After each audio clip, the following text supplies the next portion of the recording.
नमस्कार, बुलेटिन में आपका स्वागत है। आपके साथ मैं दीपेश बरगले। चलिए खबरों की शुरुआत करते हैं। रायपुर में 15 दिनों का लॉकडाउन आज खत्म हो रहा है। कल से दुकानें खोलने की इजाजत दे दी गई है। अनुमति जिला प्रशासन को मिल चुकी है। कलेक्टर ने चैंबर ऑफ कॉमर्स, कैट और व्यापारी संघों के साथ 1 घंटे से अधिक समय तक चर्चा की।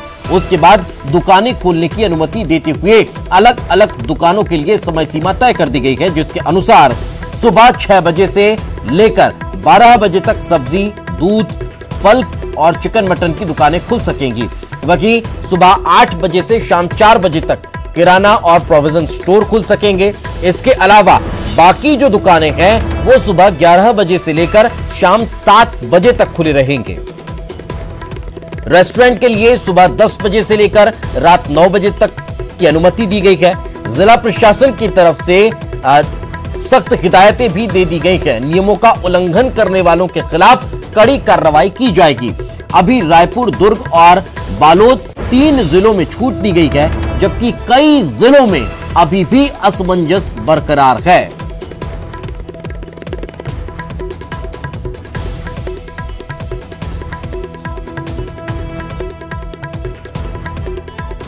तो प्रक्रियाएं अब बदलती नजर आ रही है।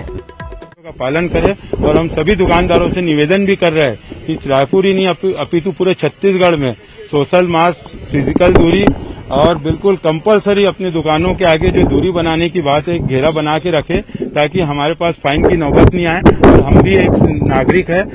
होटल के लिए सुबह 10 बजे से लेके रात्रि 9 बजे तक होटल खुलेंगे और रात्रि 8 बजे से और 10 बजे तक होम डिलीवरी का ऑप्शन उनके पास लागू रहेगा। इसके अलावा 6 से लेकर 9 बजे तक जो ठेले पर जो खाद्य सामग्री बेचते हैं, जैसे उनके लिए 6 to 9 o'clock in the morning और शाम को 5 से 8 बजे तक ठेले के व्यवसायी वहां पे कर सकेंगे, जो गुपचुप और चाट वगैरह बेचते हैं उनके लिए। और जो अभी जैसा कलेक्टर साहब ने बताया, टाइम के अनुरूप सभी शॉप्स को खोला जाना और वहां पर चेकिंग जो की जानी है उसकी गति थोड़ी बढ़ाई जाएगी, प्रक्रिया बढ़ाई जाएगी और फाइन भी इस बार थोड़ा हैवी फाइन किया जाएगा, so that everybody is aware कि इसका पालन करना है ताकि लंबे समय तक ये व्यवस्था चल सके और सभी लोग सेफ रहें। तो व्यवस्थाएं बदली हैं और ज्यादा जानकारी के साथ हमारे सहयोगी हमारे साथ जुड़ चुके हैं। राघवेंद्र, किस तरह की अब तैयारियां हैं? कल अब नए सिरे से बाजार ओपन होते हुए नजर आएंगे?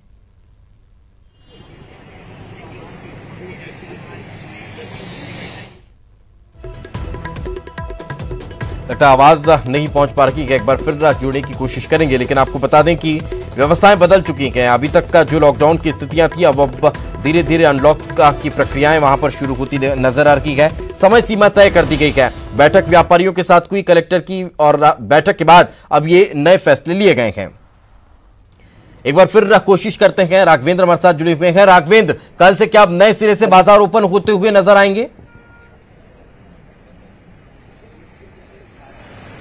देखिए, लॉकडाउन आज रात से खत्म हो जाएगी और उसके बाद कल सुबह से बाजार खुल जाएंगे। सुबह 6 से 10 बजे का जो टाइम दिया गया है, माफ कीजिएगा, 6 बजे से लेकर 12 बजे का जो टाइम है वो सब्जी व्यवसायियों के लिए है। उस दौरान दूध, मटन, इसके अलावा जो है दूसरी सब्जियां आसानी से बेच सकते हैं। इसके अलावा जो है सुबह 8 बजे से लेकर शाम 4 बजे तक का समय जो है किराना और जनरल जो प्रोविजन स्टोर है उनके लिए तय किया गया है। इसके बाद 11 बजे से लेकर शाम 7 बजे तक बाकी तमाम जो दुकानें हैं वो खुलेंगी और रेस्टोरेंट के लिए जो समय तय किया गया है वो सुबह 10 बजे से लेकर रात 9 बजे तक है। रात 10 बजे तक हालांकि 1 घंटे और डिलीवरी जो है कर सकते हैं अलग अलग माध्यमों से। तो इस तरीके से नियम बना दिए गए हैं, लेकिन ये ताकीद की गई है सभी दुकानदारों को कि वो सोशल डिस्टेंसिंग का पालन सही तरीके से न केवल खुद करेंगे बल्कि दुकान में आने वाले ग्राहकों से भी सोशल डिस्टेंसिंग का पालन कराएंगे। जो लोग फेस मास्क नहीं लगाए होंगे उनको मास्क जो है दुकानदार देंगे, भले ही उसके जो है वो उनसे कीमत वसूल सकते हैं, लेकिन बिना मास्क के कोई भी व्यक्ति आता है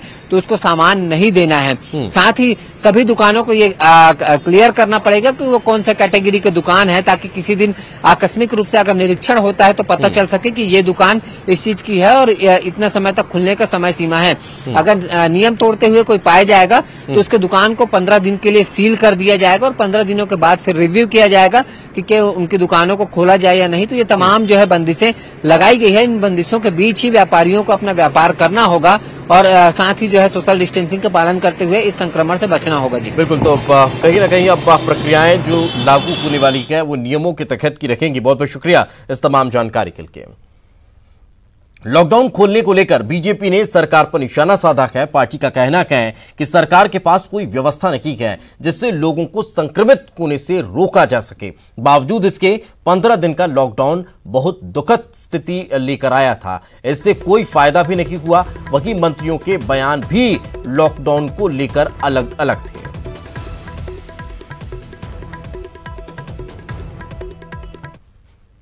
रहा उसको लेकर के भी बहुत से कंफ्यूजन रहे। माननीय स्वास्थ्य मंत्री ने यह बयान दिया था कि मीडिया ने एक माहौल बनाया है और जनता चाहती है, इसीलिए हम लॉकडाउन कर रहे हैं। दूसरी तरफ वरिष्ठ मंत्री रविंद्र चौबे जी का बयान आया था कि ये लॉकडाउन जरूरी था। तो सरकार में स्वास्थ्य मंत्री इसको जरूरी नहीं समझते, कृषि मंत्री जरूरी समझते थे। तो इससे ही पता चलता है कि ये कितना सफल या असफल हुआ होगा। अब कल लॉकडाउन समाप्त हो जाएगा, उसके बावजूद भी सरकार के पास कोई ऐसी व्यवस्था नहीं है जिससे सोशल डिस्टेंसिंग का वो पालन करवाए, जिससे लोगों को करियर बनने से वो रोके, लोगों को संक्रमित होने से बचाए। तो 15 दिन का लॉकडाउन लोगों के अर्थव्यवस्था के हिसाब से बहुत ज्यादा दुखद स्थिति लेकर के आया है। लोगों को बहुत तकलीफ हुई है और उसका फायदा भी नहीं हुआ। और आगे संक्रमण कैसे रुकेगा इसकी भी व्यवस्था नहीं दिख रही है। तो प्रदेश के लोग इस वक्त बहुत कंफ्यूजन और हताश। छत्तीसगढ़ के जिम संचालकों ने शासन से जिम खोलने की अनुमति मांगी है। जिम संचालकों का कहना है कि लॉकडाउन के चलते उनकी आर्थिक स्थिति खराब हो गई है। केंद्र सरकार ने भी अनलॉक 3 के चलते 5 अगस्त से जिम खोलने की अनुमति दी है, लेकिन राज्य सरकार ने अब तक इस पर कोई निर्णय नहीं लिया है।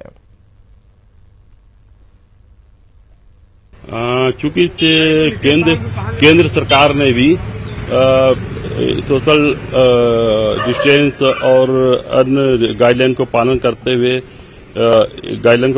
कराते हुए और 5 अगस्त से अनलॉकडाउन के तहत जिम को भी अनुमति प्रदान की है देश भर में खोलने के लिए। अब राज्य सरकार को भी इस पर निर्णय लेकर तत्काल इस जिम को ओपन करना चाहिए ताकि यूथ के लिए, इस इंडस्ट्रीज के लिए एक अच्छा अवसर मिले बच्चे लोग को।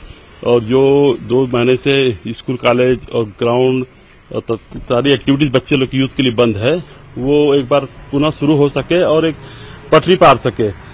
लेकिन जिम संचालकों को भी एक गाइडलाइन का पालन करना, कोरोना से बचने के लिए भी तत्काल समस्त गाइडलाइन को पालन करें ताकि इसका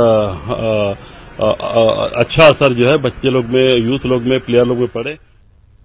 छत्तीसगढ़ में लॉकडाउन खत्म भी हो जाता है तो बसें नहीं चलेंगी, यह कहना है प्रदेश के बस ऑपरेटर संघ का।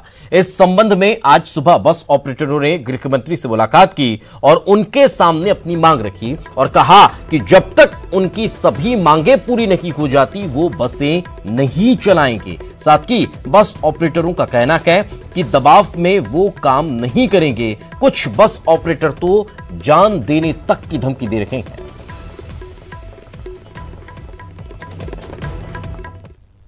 आम आदमी तो अभी 4 महीने से बराबर चल रहा है, किसी को कोई परेशानी नहीं है। और अगर जहां परेशानी होगी बस तो चला के देख लिए हैं, उसमें यात्री बैठ ही नहीं रहे, ये कहना है। तो परेशानी कहाँ हुआ लोगों को? बस जब चला 2 लोग बैठे, परेशानी होता तो उसमें 50 लोग बैठते। इसका मतलब यात्री खुद उसमें नहीं बैठे तो परेशानी की बात ही नहीं हो। नहीं तो वही तो बोल रहा हूँ ना, 2-3 बैठ रहे थे, उसके लायक सवारी च नहीं हो रहा था। यात्रियों को कोई परेशानी नहीं। यात्रियों की ओर से कोई डिमांड है क्या कि बस चलाया जाए, हमको परेशानी हो रही कोई। छत्तीसगढ़ में 6 अगस्त तक के यानी कि आज तक बस बंद है, लेकिन इसके आगे बसें चलेंगी यानी इसको लेकर भी एक सवाल है।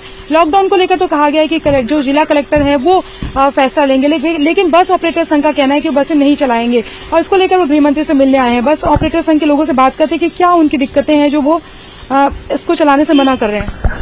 क्या बसें नहीं चलाएंगे आगे? मैडम अभी स्थिति ये हमारी कि हमको 20 मार्च से हमारी गाड़ियां बंद है कंटिन्यू। आज 5 महीने होने जा रहे हैं, करीब 5वां महीना चालू हो गया है। हमारा 3 माह का टैक्स माफ किया गया है और बाकी अभी तक हमारे को टैक्स में कोई छूट नहीं दी गई है। 6 जुलाई को ट्रांसपोर्ट कमिश्नर से हमारी मुलाकात हुई थी, चर्चा हुई। उन्होंने आश्वासन दिया कि भाई हम किराया वृद्धि का भी हम प्रपोजल बना के भेज रहे हैं और के फार्म एम फार्म में भी आपको छूट मिलेगी। आप जितना दिन गाड़ी खड़ी करना चाहें कर सकते हैं। बाकी जो 5% 60% जो गाड़ियां चालू होगी उसको आप चलाइए। हमने उनकी बातें मानकर उनके आश्वासन पर हमने 7 तारीख से गाड़ियां चालू की और 21 तारीख तक गाड़ियां चालू की। 22 तारीख से फिर लॉकडाउन हो गया और हमारी गाड़ियां बंद हो गई। बात यह है कि जुलाई माह का जितनी गाड़ियां चली हमने टैक्स पूरे माह का पटाया और गाड़ियां फिर 21 तारीख से आज 6 तारीख तक बंद है।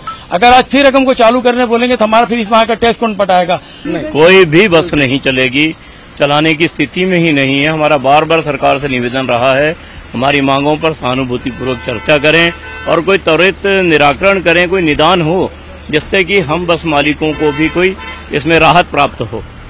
जाहिर तौर पर जिस तरह से ये इस बात को लेकर था कि अगर 6 अगस्त को के बाद में बसें चल जाएंगी प्रदेश भर में, सरकार चूंकि कलेक्टर्स को अनुमति थी कि लॉकडाउन को लेकर क्या डिसीजन लिया जाए, लेकिन बस को लेकर ये उम्मीद थी कि बसें चलनी शुरू हो जाएंगी। लेकिन अब बस संचालकों ने ये स्पष्ट कर दिया है कि वो बसें नहीं चलाएंगे जब तक सरकार उनकी मांग नहीं मानती है। तो जाहिर तौर पर ये जो लड़ाई है वो लंबी नजर आती है। हाँ, ये जरूर है कि आम आदमी को काफी दिक्कतों का सामना करना पड़ेगा। कैमरा पर्सन इमरान के साथ ममता लांजेवाल, न्यूज 18 छत्तीसगढ़, रायपुर। आगे बढ़ते हैं खबर जगदलपुर से। बस्तर परिवहन संघ के अध्यक्ष ने इस्तीफा दे दिया है। मलकीत सिंह गेंदू ने अध्यक्ष पद से इस्तीफा दिया है। 17 सालों से संघ के कई पदों पर मलकीत सिंह रखे हैं। पारिवारिक कारणों का हवाला देकर यह इस्तीफा दिया गया है। एशिया का सबसे बड़ा संघ है बस्तर परिवार संघ, जिससे इस्तीफा मलकीत सिंह के द्वारा दिया गया है। तो फिलहाल इस्तीफे को लेकर पारिवारिक कारण बताए जा रहे हैं, लेकिन इसकी क्या कोई और भी वजह है ये अभी स्पष्ट तौर पर नहीं कहा जा सकता है। ये बड़ी खबर इस वक्त निकलकर सामने आ रही है।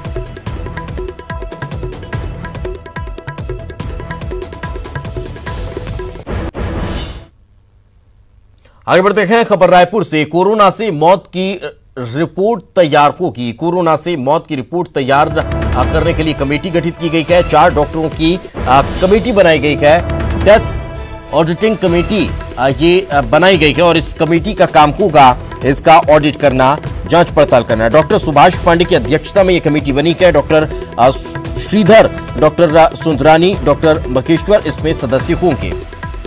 और ज्यादा जानकारी के साथ हमारे सहयोगी अवधेश हमारे साथ जुड़ चुके हैं। अवधेश, इसमें किस तरह से जांच होगी, रिपोर्ट क्या तैयार की जाएगी कि क्या जो डेथ हुई है वो सिर्फ कोरोना की वजह से हुई है या फिर कई और अन्य बीमारियां भी थी, ये जांच होगी या फिर कोई और वजह, कोई और मकसद इसका है?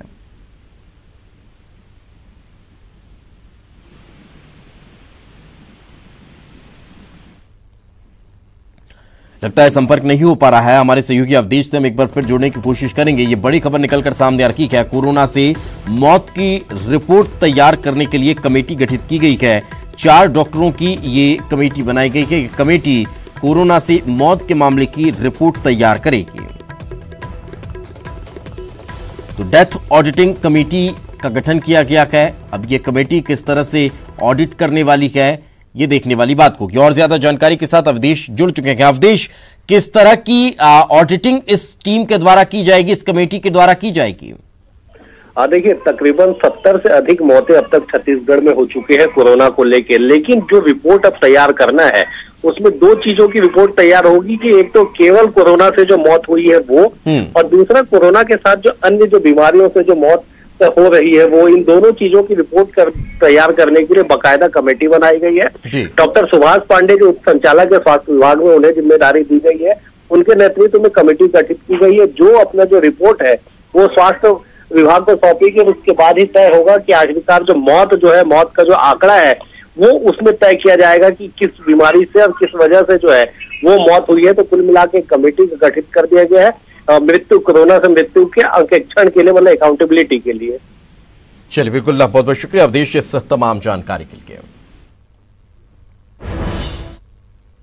तो प्रदेश में कोरोना का कहर लगातार जारी है। रायपुर जेल कोरोना का नया हॉटस्पॉट बन चुका है। जेल के 40 से ज्यादा कैदी कोरोना पॉजिटिव बताए जा रहे हैं। जेल में कोरोना फैलने से हड़कंप मच चुका है। सिर्फ रायपुर में 3500 से ज्यादा मरीज सामने आ चुके हैं।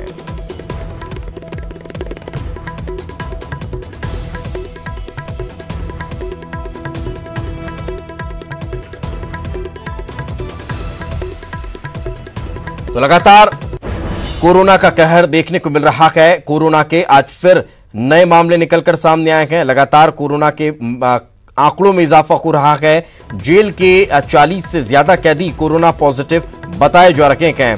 कोरोना का नया हॉटस्पॉट जेल बनता हुआ नजर आ रहा है और जेल में जो कैदी हैं उनकी रिपोर्ट एक के बाद एक पॉजिटिव आती हुई नजर आ रही है।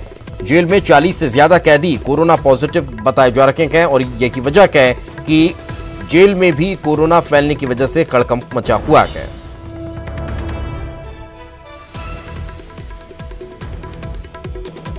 तो प्रदेश में कोरोना लगातार अपने पैर पसारता नजर आ रहा है।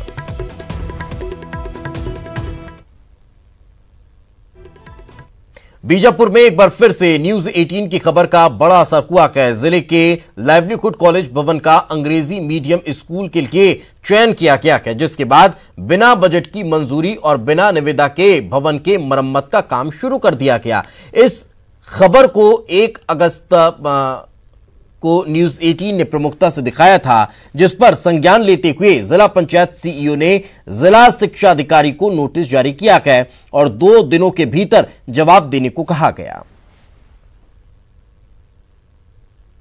मेरे द्वारा डीओ को आज स्पष्टीकरण मांगा गया है। 2 दिन का समय दिया गया है उनको। 2 दिन के अंदर वो जब स्पष्टीकरण दे देंगे उस आधार पर उनके जवाब के आधार पर आगे की कार्रवाई किया जाएगा। मेरे द्वारा मौके का मुआयना किया गया, वहाँ पे काम चल रहा है। बिन एएस या फिर बिन निविदा आमंत्रित के काम चल रहा है। ये डीओ से स्पष्टीकरण आने के बाद सारी चीजें साफ हो जाएंगी। और चलिए फिलहाल रुकेंगे एक छोटे से ब्रेक के लिए। ब्रेक के बाद जल्द हाजिर होंगे। ब्रेक के बाद एक बार फिर आपका स्वागत है। खबर रायपुर से फरार वारंटी अशोक मंडल को गिरफ्तार कर लिया गया है। अंबेडकर अस्पताल से फरार हुआ था अशोक। खबाटी थाना पुलिस ने गिरफ्तार किया है। आरोपी की कोरोना रिपोर्ट भी नेगेटिव आई। सुरक्षा कर्मियों को चकमा देकर यह फरार हुआ था। हथकड़ी समेत तब फरार हो गया था अशोक मंडल, जिसके बाद इसे गिरफ्तार किया गया। एक और बड़ी खबर जगदलपुर से मिल रही है। आज रात 12 बजे लॉकडाउन खत्म हो जाएगा। सुबह 10 बजे से शाम 5 बजे तक दुकानें खुलेंगी। जिला प्रशासन से चर्चा के बाद गाइडलाइन जारी की गई है।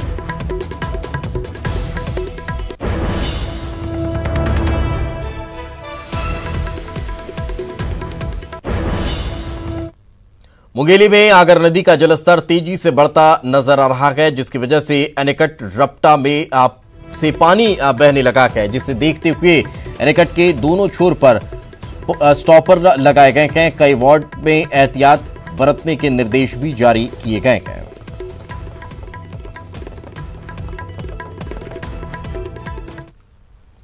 बलौदाबाजार में नाले की तेज धार में मवेशी बहने का मामला सामने आया है, जहां उफनते नाले को पार करने की कोशिश कर रहे दर्जनों मवेशी पानी की तेज धार में बह गए, जिसमें से कई मवेशियों की मौत की खबर भी सामने आ रही है। हादसा कसडोल थाना क्षेत्र में बरघाट नाले पर होना बताया जा रहा है।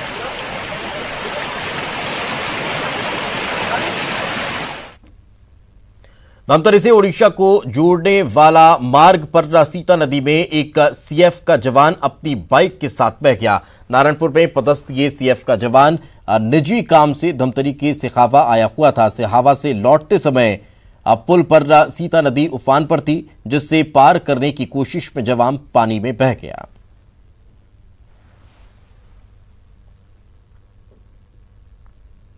कवर्धा में एक शराब से भरा हुआ ट्रक पलट गया, जिसके बाद स्थानीय लोगों के बीच शराब लूटने की होड़ मच गई। हादसा रायपुर जबलपुर नेशनल हाईवे पर जिले के रानी सागर गांव के पास होना बताया जा रहा है। मामले की सूचना मिलते ही कोतवाली पुलिस मौके पर पहुंची और शराब लूट रहे लोगों को वहां से भगाया। हादसा टायर फटने की वजह से होना बताया गया। रायपुर में चाकूबाज बेखौफ होते हुए नजर आ रहे हैं। आए दिन चाकूबाजी की वारदातें देखने को मिल रही है। बीती रात न्यू राजेंद्र नगर थाना क्षेत्र में अज्ञात बदमाशों ने हरीश तांडी नाम के युवक को चाकू मार दिया। युवक को गंभीर हालत में अस्पताल में भर्ती करवाया गया।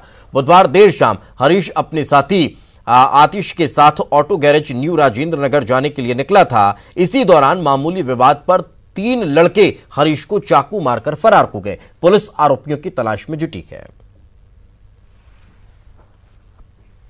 और इसी के साथ इस बुलेटिन में फिलहाल इतना कि वक्त एक छोटे से ब्रेक का। ब्रेक के बाद देखिए जवाब तो देना होगा सीनियर एडिटर प्रवीण दुबे के साथ।